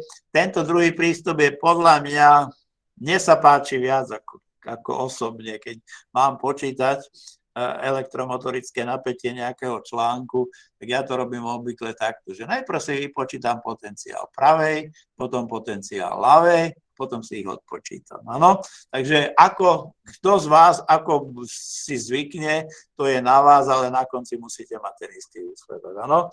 Čiže obvykle niekedy ako býva tak, že myliť sa je ľudské, pomýlite sa niekde vo výpočte. Tu keď vypočítate potenciál jednej a v potenciáli druhej sa pomýlite, tak možno vám dajú pol bodu, že ste vypočítali aspoň jednu elektródu. Áno? Kdežto tu, keď sa pomýlite, tak nemáte nič už potom, skoro žiadny. Áno? Niekde ste urobili chybu a nemáte dobrý výsledok. Áno? A tu máte aspoň dobrý medzivýsledok, potenciál jednej elektródy. Ale vidíte, pravá elektróda, toto je elektródová reakcia, takže toto je dosadené do Nerstovej rovnice, ale teraz pre potenciál elektródy. Áno? Takže platí, že dosadzujem štandardný potenciál elektródy a aktivity nie z tej chemickej reakcie, ale z elektrochemickej reakcie na elektróde. Áno? Takže vidíte, tu je to takto dosadené a môžete si takto vypočítať potenciál tej pravej elektródy, áno, tej chromano-argen a striebornej elektródy. No a ľavá elektróda je klasika chlorová elektróda, takže keď si to napíšete, tak dostávate tento vzťah a podľa neho si môžete potom vypočítať potenciál chlorovej elektródy. Takže dostanete dve čísla, tie odčítate a máte elektromotorické napätie. Takže ktorý z tých postupov je vám bližší, to nechám na vás. Tu je to ešte matematicky dokázané, áno, že elektromotorické napätie je potenciál jednej elektródy pravej mínus ľavej, áno. Čiže dosadíte tento výraz, dosadíte sem, tento výraz dosadíte sem a keď to celé takto poupravujete, tak dostávate, vidíte, ten istý výraz pre elektromotorické napätie článku, ako je tu hore. Áno. Takže to sú dva prístupy, na ktorý si viac zvyknete, bude na vás. Áno, že či to počítať najprv chemickú reakciu v celom článku a potom použiť rovnicu pre elektromotorické napätie, Nerstovú rovnicu, áno, ale tam dosadzujete aktivity zložiek v tej výslednej chemickej reakcii, alebo si najprv vypočítate samostatne potenciál jednej a druhej elektródy, v podľa Nerstovej rovnice, ale pre potenciál elektródy a tam dosadzujete samozrejme aktivity z tej elektrochemickej elektródovej reakcie. Áno? Takže je to úplne jedno, výsledok by mal byť ten istý. Áno? No, takže to je k tomu. No a teraz by som mal ísť na ďalšiu vec a to je termodynamika galvanického článku. No, takže čo sa týka termodynamiky galvanických článkov, tak tento prvý slajd je vlastne slajd, ktorý už som tu raz absolvoval. To znamená, že v článku beží nejaká výsledná chemická reakcia a tento vzťah sme si odvodili, áno, že medzi delta RG a elektromotorickým napätím je tento vzťah, že delta RG je mínus ZFE, alebo za štandardných podmienok samozrejme takýto výraz. Takže tá Nerstová rovnica pre elektromotorické napätie galvanického článku je tu opäť zopakovaná. Čiže vlastne ten systém je jasný, áno. V tom galvanickom článku beží samovolne, v samovolnom smere nejaká chemická reakcia, a výsledná. No a na úkor energie, ktorú produkuje táto samovolná chemická reakcia, ja viem odoberať zo systému elektrickú energiu, áno, alebo teda prácu vo forme elektrickej energie. No a to, čo ako chcem, je ešte teda, že či viem tú chemickú reakciu, ktorá beží v tom článku, ešte nejako termodynamicky charakterizovať. Áno, ja vlastne pre tú výslednú chemickú reakciu, ktorá beží v tom galvanickom článku, mám zatiaľ len jednu veličinu a to je reakčnú Gibbsovú energiu. Áno, či už takú, alebo štandardnú. No a samozrejme chcel by som vedieť ďalšie veličiny a to je reakčná entalpia, reakčná entropia a podobne. Áno, takže aplikujem termodynamiku na reakciu, ktorá prebieha v galvanickom článku a pokúsim sa vyjadriť ďalšie reakčné veličiny, ktoré charakterizujú ten proces, ktorý prebieha v článku. Takže budeme vychádzať z Gibbsovej a Helmholtzovej rovnice, to sme sa učili minulý semester, áno, takže to je táto rovnica, Gibbsová a Helmholtzová rovnica. No a my do tejto rovnice vieme dosadiť za delta RG. Takže za delta RG, keď dosadíme mínus ZFE, ako ste videli na predchádzajúcom slajde, a keď ho dosadíte aj tu, tak tu vlastne za to delta RG tiež dosadíte mínus ZFE. No a táto rovnica mi potom samozrejme umožní vyjadriť reakčnú entalpiu, čiže vedieť, aká je reakčná entalpia tej chemickej reakcie, ktorá prebieha v tom galvanickom článku. Takže vlastne z tejto rovnice si vyjadríme toto delta RH, takže toto delta RH pôjde na druhú stranu, takže ho máme tu. Takže na tejto strane nám zostane mínus ZFE, takže to je tu. No a keďže tu je mínus a potrebujem ho potom prehodiť na túto stranu, takže príde so znamienkom plus. No a keďže tam mám urobiť deriváciu podľa teploty, takže vidíte, ZF je konštanta, áno, takže ZF krát T, no a tu potom musím urobiť deriváciu E podľa teploty, lebo elektromotorické napätie článku je teda veličina, ktorá je závislá od teploty. Áno, no a tomuto hovorím teplotný koeficient elektromotorického napätia. Vyjadruje to, čo vám vždycky zdôrazňujem, že keď máte podiel dvoch veličín, čo to znamená, to, čo je v čítateli na jednotku menovateľa, takže ten teplotný koeficient elektromotorického napätia znamená, že ako sa zmení elektromotorické napätie článku, keď jeho teplotu zmeníte o 1 Kelvin. Áno, keď zvýšite, znížite teplotu, ako sa zmení elektromotorické napätie. No samozrejme za štandardných podmienok potom platí tá istá rovnica, takže pre štandardnú reakčnú entalpiu budem vedieť napísať, že je to minus ZFE štandardné a plus ZFE T a toto je vlastne štandardný teplotný koeficient elektromotorického napätia. No a čo sa týka teda reakčnej entropie, tak reakčnú entropiu získam zase podobne, keď sa vrátim do termodynamiky, tak v termodynamike sme sa učili, že medzi S a G je tento vzťah, že je to minus G podľa teploty, tak samozrejme pre reakčnú entropiu je to minus delta RG podľa teploty, takže zase keď za delta RG dosadíme ZFE, no tak pre reakčnú entropiu ZF je konštanta, takže dostávam tento výraz. Takže reakčná entropia je ZF a teplotný koeficient elektromotorického napätia. S tým, že za štandardných podmienok tá rovnica platí v úplne rovnakom tvare.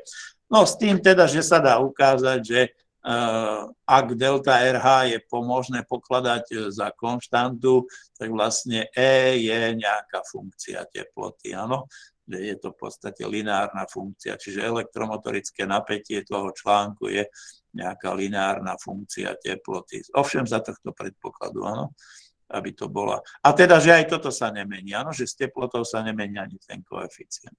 No, takže toľko ako k postupu, ako na základe toho vzťahu medzi delta RG a elektromotorickým napätím si dovyjadrujem v rámci termodynamiky galvanických článkov ďalšie veličiny, a to je reakčná entalpia a reakčná entropia. No a má to zmysel preto, aby ste pochopili alebo videli, že ako fungujú galvanické články. Áno? Takže keď si ja zoberiem, že to delta RH, reakčná entalpia, čiže to je tá entalpia tej reakcie, ktorá prebieha v galvanickom článku. Z termodynamiky vieme, že je to delta RG plus T krát delta RS.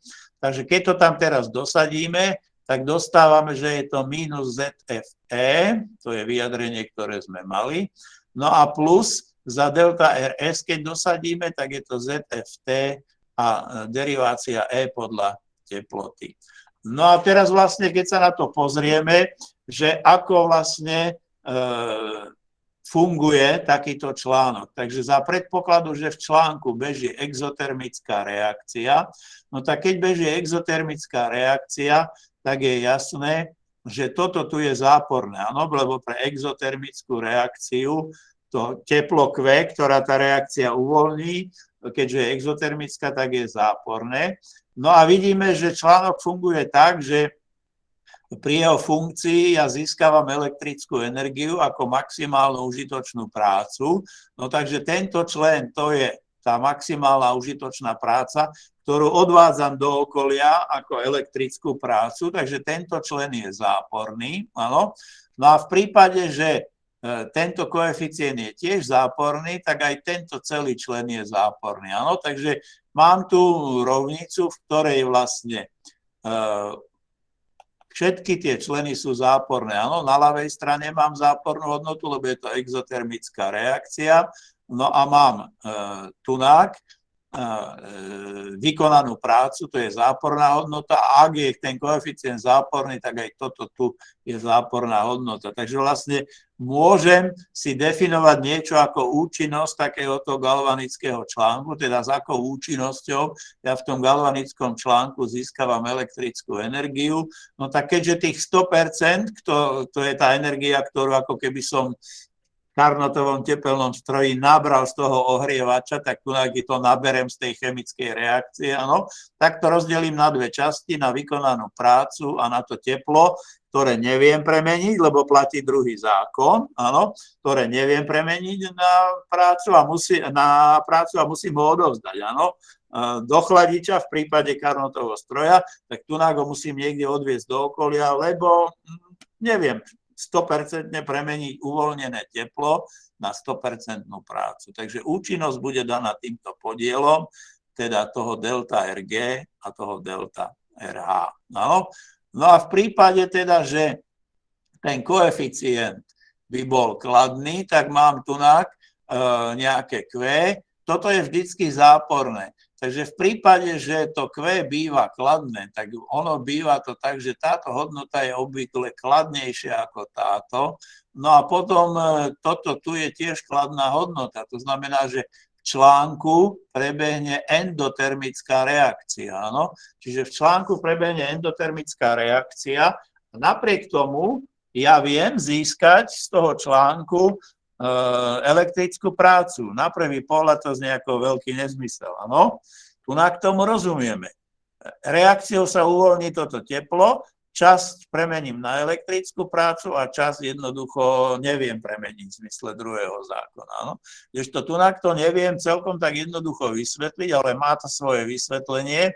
To vysvetlenie má vtedy, keď tento člen je samozrejme väčší ako tieto dva, keď dáte dohromady. Áno, to znamená, že ja z okolia naberiem takéto teplo, lebo to Q je kladné, a to z okolia nabraté teplo naspäť vrátim do okolia ako elektrickú energiu a časť toho z okolia nabratého tepla použijem na ten endotermický priebeh tej reakcie. Čiže aj v článku, v ktorom beží reakcia endotermicky, áno, čo nedáva zmysel, ako keď je endotermicky. Na jej priebeh ešte musím dodať energiu, tak ja viem získať energiu akoby elektrickú, áno, ako užitočnú prácu. Tak sa to dá jedine tak, že vy zvonku naberáte oveľa viac toho tepla a časť toho tepla použijete na ten endotermický priebeh tej reakcie a chod toho celého článku vám zabezpečí, že ten zvyšok toho nabratého tepla zvonku môžete naspäť vrátiť do okolia vo forme tej práce. No ja som si tu dovolil dať takýto dva, kde to mám podľa mňa krajšie ešte vysvetlené, takže kto chce porozumieť ako tomu, ako fungujú galvanické články, tak si môže ešte toto tu pozrieť. V podstate tu je naznačené, že máme dva typy logicky, tak máme dva typy galvanických článkov. Áno? Takých, kde keď zvyšujete teplotu, tak vám elektromotorické napätie klesá. Áno, to je táto krivka. Čiže to je častejší typ. Takže čo je teplotný koeficient? No teplotný koeficient je dotyčnica k tej krivke. Takže keď tu je niekde napríklad 25 stupňov Celzia, urobíte tú dotyčnicu, tak smernica tejto dotyčnice je toto DE podľa teploty. Takže toto je ten koeficient, teplotný koeficient elektromotorického napätia. Takže v takomto prípade je samozrejme záporný, lebo jasne, zvyšujete teplotu, klesá elektromotorické napätie. Áno. Druhý, menej častý typ, ale mávame ho na laboratórnom cvičení zase, je opačne, že zvyšujete teplotu a elektromotorické napätie článku rastie. Áno, to je táto krivka akoby. Takže zase ten teplotný koeficient, keď chcem tam nejak ukázať, tak zase keď pre nejakú teplotu urobím dotyčnicu k tej krivke v tom bode, tak dostávam DE podľa DT, áno, klasická smernica dotyčnice a mám teplotný koeficient. A taký v takomto prípade je samozrejme chladný. No a teraz nastáva tá termodynamika, ešte raz ju teda vysvetlím, že ak máte článok, ktorý má ten koeficient záporný, áno, tak keď má záporný a napíšete si delta RH, tak delta RH je z termodynamiky takto vyjadriteľné s tým, že to delta RG, to je tá užitočná práca, maximálna užitočná práca, ktorú vo forme elektrickej energie získavam z toho galvanického článku, tak to je to minus ZFE, takže to je vždycky záporné, lebo to ja získavam ako energiu, áno, prácu. No a keď zoberiem tento druhý člen T krát delta RS, a keďže toto je záporné, tak je jasné, že aj tento člen je záporný. Takže keď sa na toto dívam, že delta RH je tá vykonaná práca elektrická plus nejaké teplo, ktoré neviem premeniť na prácu 100%, tak dostávam, že celý tento súčet musí byť záporný, lebo oba členy sú záporné. Takže je jasné, že v článku beží chemická reakcia, ktorá je exotermická. Čiže vlastne to vysvetlenie je veľmi pekné a jednoduché. Áno, teraz. Reakciou sa uvoľní delta RH, takéto množstvo tepla, a to množstvo tepla ja teraz použijem na dve veci. Na vykonanú elektrickú prácu, to je tá maximálna užitočná práca, ktorú získame vo forme elektrickej práce, no a na teplo, ktorú v zmysle druhého zákona termodynamiky nevieme premeniť na prácu. Áno, takže vlastne je to pekne vysvetliteľné ako v tom Carnotovom stroji, áno. Nabrané teplo, teda uvoľnené chemickou reakciou, čas premením na prácu a keďže platí druhý zákon termodynamiky, tak čas neviem premeniť Áno? A toto teplo mi ostáva ako uvoľnené chemickou reakciou a nepremenené na prácu. Takže naozaj účinnosť takéhoto článku je do delta RG lomeno delta RH. No a keby ste takýto článok izolovali, no tak čo sa s ním bude diať? On bude fungovať a keď ho zaťažíte, áno, tak musí odvádzať toto uvoľnené teplo, niekde musí odvádzať, áno. No a keďže ho zaťažíte napríklad veľmi, tak viete, že odvod tepla je nejakou rýchlosťou, áno. Je to teplo vedením cez steny nádoby alebo steny toho galvanického článku a podobne. Tak je jasné, že ak ho zaťažíte tak, že to teplo sa nestihne odvádzať, tak je logický výsledok je, že ten článok sa začne ohrievať. Áno? A keby ste takýto článok úplne izolovali, že nedokáže odvádzať teplo do okolia, tak zistíte, že izolovaný galvanický článok pre takéto systémy sa ohrieva. Takže naozaj, keď si to vyskúšate, že zoberete si nejakú batériu a poriadne ju zaťažíte, tak, a je to tento typ, no tak by ste mali zistiť, že časom, že sa vám začne ohrievať, čo je nakoniec aj prípad tých batérií v elektroautách, áno, že keď intenzívne odoberáte ako elektrickú energiu na pohon automobilu, tak tie batérie naozaj pracujú pri vyšších teplotách. No a tu je ešte raz znázornené to isté, ale trochu ináč.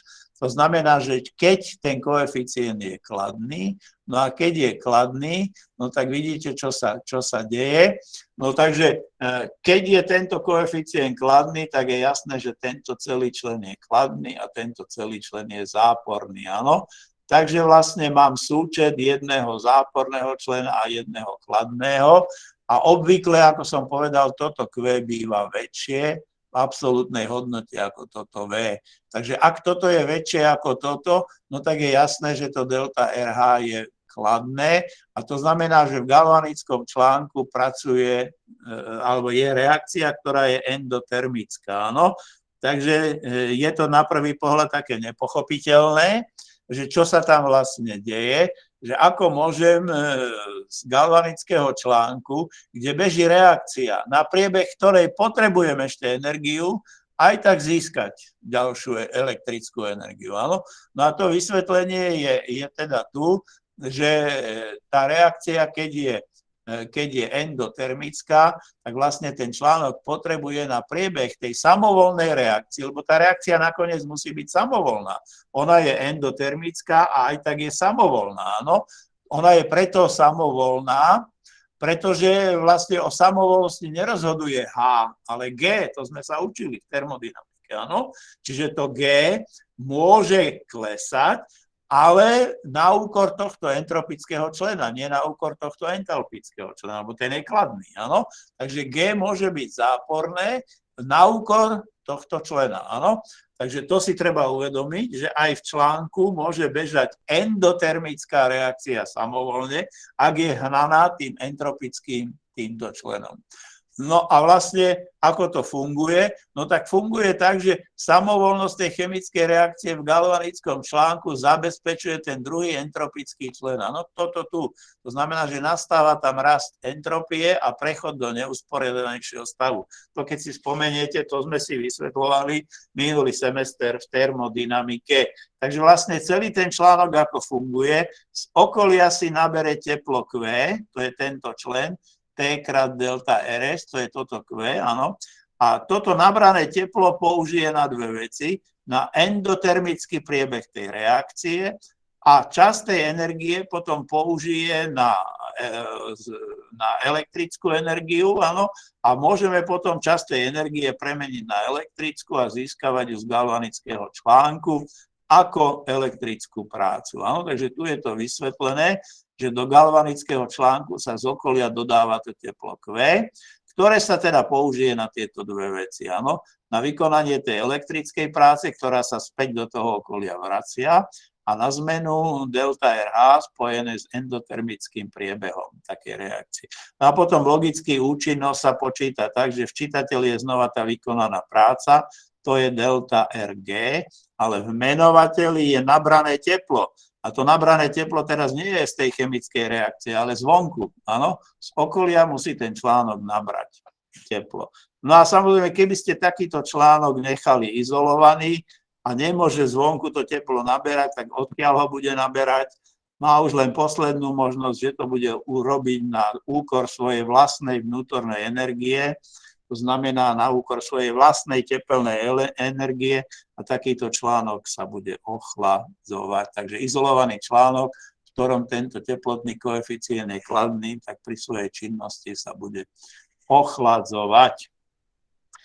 No, takže tým pádom som dospel na koniec tejto časti. Takže teraz urobím to, že ak ste tam a počúvate ma ešte, tak spustím si prezenciu, áno, takže aktivoval som si prítomný a spustím prezenciu, takže sa mi skúste do 15 sekúnd prihlásiť, áno. Takže kto ste a kto ma počúvate ešte, tak sa mi prihláste. A ostane mi ešte nejakých 5 minút, tak možno... Toto som teraz prebral to, čo treba, to znamená, aby ste vedeli počítať všetko, čo treba. Dobre, takže... Môžem vás poprosiť? Mne to ten rozvrh nešiel, a klikala som to. No neviem, tak mi pošlite do mailu, že ste boli. No, neviem. Jak sa voláte? Ja tu mám niekde. Drábová. No, dobre. Ďakujem.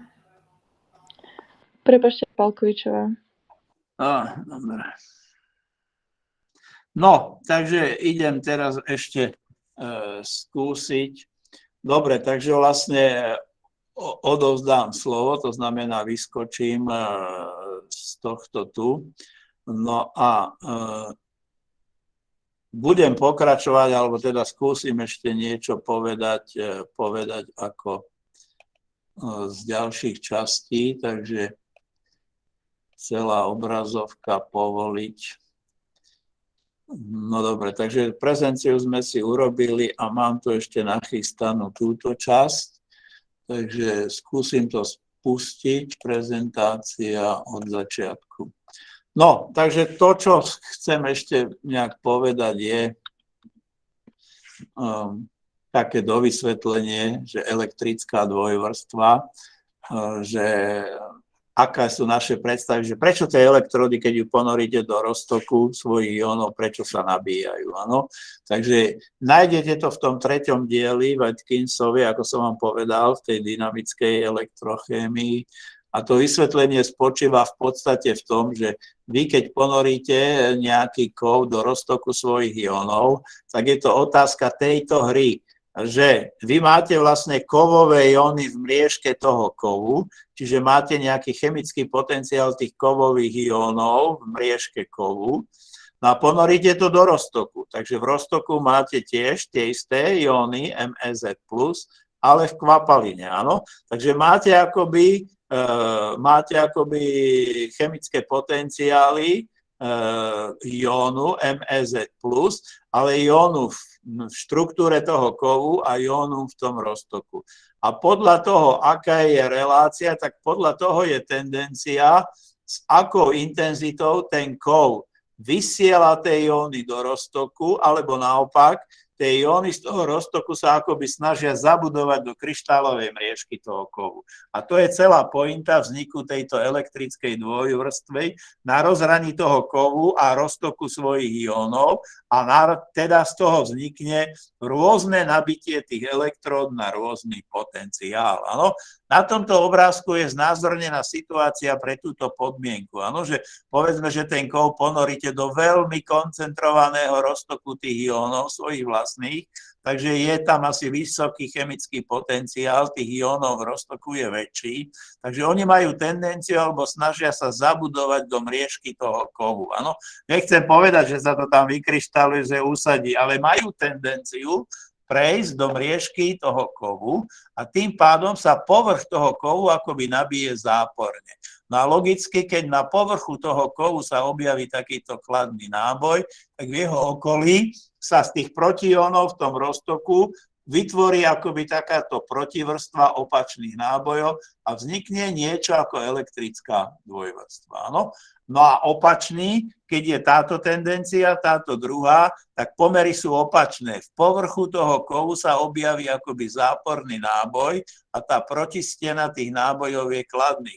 Totiž toto nastane vtedy, keď platí takáto relácia, že povedzme, že ponoríte ten kov do čistej vody, áno? Takže je jasné, že chemický potenciál tých jónov v štruktúre toho kovu je väčší ako chemický potenciál v tom roztoku tých jónov, alebo je tam veľmi nízka koncentrácia. Takže ten kov má tendenciu vysielať tie svoje jóny do roztoku, áno? A keď ich má tendenciu vysielať ich do roztoku, no tak sa na povrchu toho kovu akoby skoncentrujú elektróny v tom kove, lebo tie sú pohyblivé a vlastne akoby ten povrch tej elektródy sa nabije záporne, no a opačne protióny z toho elektrolitu vytvoria tú druhú stranu s opačným nábojom a vznikne elektrická dvojvrstva. A tomuto tlaku sa niekedy hovorí ako elektrolytický rozpúšťací tlak. To znamená, že každý kov má inú intenzitu toho, alebo alebo inú snahu po tom vysielaní tých svojich jónov do toho roztoku. A to je dôvod potom, prečo každý ten kov, keď dáte do vody alebo do roztoku svojich jónov, prečo sa nabije ináč. To znamená, keď si zoberiem tú zinkovú a medenú elektródu, takže zinková elektróda má zápornejší náboj, to znamená, že tá zinková elektróda má ako väčšiu tendenciu, má väčší ten elektrolytický rozpúšťací tlak a snaží sa ako viac dostať tie jóny do roztoku, to je jeho vlastnosť, toho zinku, áno? A tým pádom zinková elektróda sa nabije na tých minus 0,76. Naopak medená má menšiu tú tendenciu a tým pádom sa nabije menej. Áno? A tým pádom vznikne, že medená je akoby kladnejšia voči tej zinkovej. No a takto vzniká vždycky na tom rozhraní tej elektródy a toho roztoku niečo také ako elektrická dvojvrstva a to je potom príčina toho, že tie elektródy majú v roztokoch svojich jónov rôzny ten elektródový potenciál. No a to je vlastne akoby ten mechanizmus vzniku elektrickej dvojvrstvy a vysvetlenie toho, že jednotlivé elektródy majú v roztoku svojich jónov rôzne potenciály, lebo každý z nich má iný ten elektrolytický rozpúšťací tlak. Áno? Ten, kto má väčší, tak ten kov sa nabije na zápornejší potenciál, ten, ktorý má menšiu tendenciu vysielať tie jóny do toho roztoku, tak sa nabije na kladnejší potenciál relatívne. No a to je postup, alebo teda princíp, ako to vzniká. Takže potom na rozhraní tej elektródy, keď si urobíme taký priebeh, že ako vyzerá potenciál tej elektródy, tak ak tá elektróda má nejaký náboj, tak v dostatočnej vzdialenosti ten potenciál ako rastie smerom k povrchu, normálne podľa klasického Coulombovho zákona, čiže úmerné 1/R, áno, a tomu sa hovorí voltov potenciál, áno, keď je to v dostatočnej vzdialenosti. A keď sa priblížite ako k tej dvojvrstve, tak narazíte na niečo, čomu sa hovorí povrchový potenciál. Čiže tam sa ten rast toho voltového potenciálu zastaví, je to zhruba tak okolo 100 nanometrov od povrchu elektródy. Tam sa teda udržuje potom pri približovaní toho náboja smerom k elektróde na konštantnej hodnote a práve potom na povrchu tej elektródy nastane tá elektrochemická reakcia vlastne a ten jón potom prejde do povrchu, alebo teda do materiálu tej elektródy, takže musí prekonať taký náboj potom, alebo jón, musí prekonať ten voltov potenciál a musí potom prekonať potenciál, ten povrchový potenciál, respektíve potenciál tej povrchovej vrstvy, ktorú som vám na minulom slajde, na predchádzajúcom slajde ukázal. A potom tvrdíme, že celkový potenciál tej elektródy je tzv. Galvanyho potenciál alebo Galvanyho vonkajší potenciál, ktorý je teda súčtom toho povrchového potenciálu a voltového potenciálu. Áno? Respektíve ten povrchový potenciál je rozdielom medzi tým Galvanyho vonkajším potenciálom a tým voltovým vnútorným potenciálom. Takže to je na vysvetlenie, čo potom používame. No a keďže už toto nestíham, takže vlastne tu je taká schéma ešte, že ako to asi vyzerá, že keď máte takéto dve elektródy v článku, takže máte jednu elektródu, druhú elektródu ponorenú do toho istého elektrolitu, keď to môže byť tak fungovať, tak vidíte, že máte to žlté, to je ten ako ten vonkajší Galvanyho potenciál, áno, a ten vonkajší Galvanyho potenciál, ten elektróda, ktorý má ten potenciál, to delta phi 1, to je vlastne rozdiel medzi tým vnútorným Galvanyho potenciálom tej elektródy a tým kvapalinovým potenciálom. Tá kvapalina tiež môže mať nejaký potenciál. No? Takže dostávam pre ten polčlánok, pre tú kladnú elektródu na pravej strane dostávam, že jej potenciál je rozdiel medzi tým Galvanyho potenciálom a potenciálom kvapaliny. Na ľavej strane to isté platí, áno, pre tú zápornú elektródu a to, čo meriame, je tento rozdiel. Áno. Toto zelené, to je ten rozdiel medzi jedným potenciálom tej kladnej Galvanyho potenciálom tej kladnej elektrody a tej druhej. Áno. Nakoniec tu je to napísané, to E sa dá vyjadriť ako delta phi 1 minus delta phi 2. Takže keď si tam aj zahrniete tie kvapalinové potenciály, tak je to ako rozdiel phi 1, vonkajší Galvanyho potenciál pravej elektrody minus vonkajší Galvanyho potenciál tej ľavej elektrody. A to, čo vieme zmerať, je práve tento rozdiel, táto hodnota. No a ako ho treba merať, to je vlastne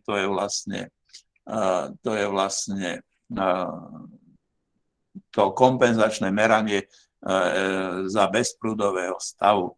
No takže toľko ešte na také dovysvetľovanie, že prečo tie elektródy majú rôzny potenciál, lebo každá tá elektróda sa chová v tom roztoku trochu ináč, má trochu iný ten elektrolytický rozpúšťací tlak a tým pádom sa každá z nich nabíja na inú hodnotu a potom máte ten potenciálový rad napätí tých kovov a to odráža vlastne to ich chovanie a ten chemizmus a chémiu. No, takže toľko asi, viac vám nestihnem dneska už povedať. Takže toľko asi k tomu, takže bude samozrejme otázka, odovzdám slovo. No, takže sa opýtam, že či máte na mňa nejakú otázku, alebo nie. A potom sa môžeme rozlúčiť. Či všetko bolo jasné a môžete tento týždeň počítať. No, tento týždeň podľa tých mojich záznamov, čo tu ja mám, tak máte termodynamiku galvanických článkov a niektoré aplikácie.